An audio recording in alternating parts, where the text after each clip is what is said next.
If your Samsung top-load washer is not filling, stopping mid-cycle, or displaying error codes, the main control could be the culprit.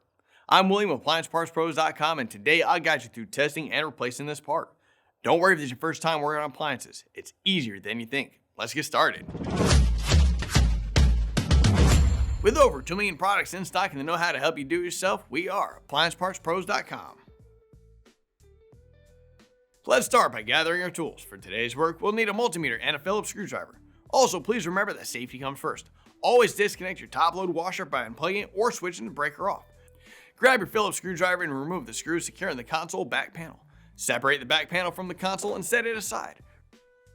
Remove the 2 screws securing the console to the rear panel, then rotate the console forward. Remove the control cover to access the main control board.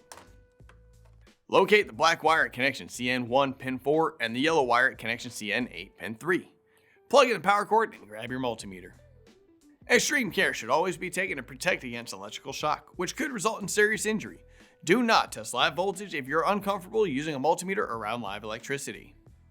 Set your meter to volts AC, indicated by V with a squiggly line.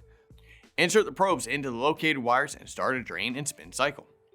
If 120 volts AC is not present after the lid lock engages, the main control has failed.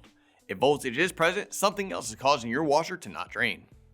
If you'd like to know more about how to use a multimeter, we've put together a comprehensive tutorial for you, so check out the link in the description. Let's go over how to replace it. Unplug the power cord and remove the cycle knob. Take a clear picture of all the wire connections. This will make installing the new control assembly easier. Grab your Phillips screwdriver and remove the screw securing the control assembly to the console. Lift the control assembly out.